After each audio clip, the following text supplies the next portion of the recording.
Let's see what happens in A Letter to God by Gregorio Lopez Fuentes. The only house in the entire valley overlooked a field of ripe corn.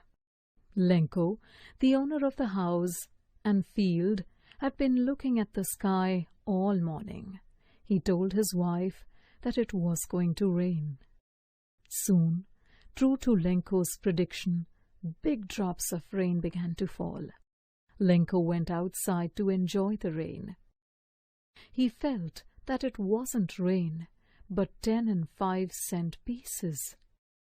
With satisfaction he watched the rain shower his ripe corn fields.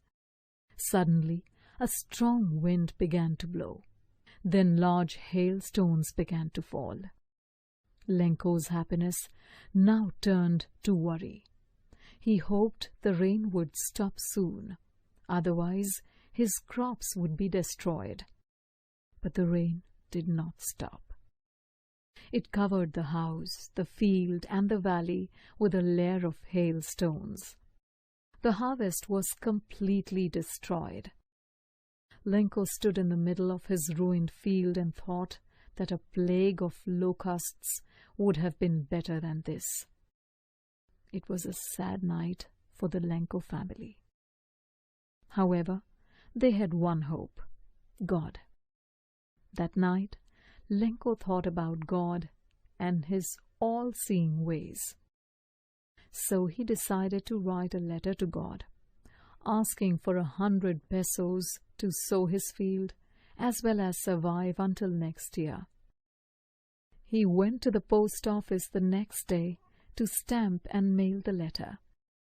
The postman, on seeing the letter, laughed and took it to show it to his boss. The postmaster, a fat, cheerful man, laughed as well, but he admired Lenko's faith in God. Not wanting to disappoint Lenko, he decided to write an answer. He also realized that he would have to send some money along with the letter. So he collected contributions from his employees and friends. He also donated a part of his salary. However, he could only collect a little more than half the amount Lenko had asked for. He put the money in an envelope along with a letter marked God. On Sunday, Lenko returned to the post office. The postman handed him the letter.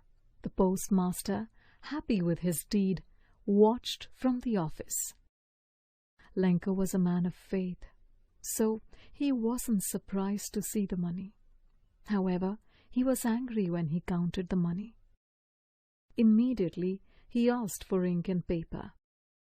He sat at the writing table and slowly wrote a letter. He looked like he was having trouble expressing his thoughts on paper. Finally, he finished the letter and dropped it in the mailbox.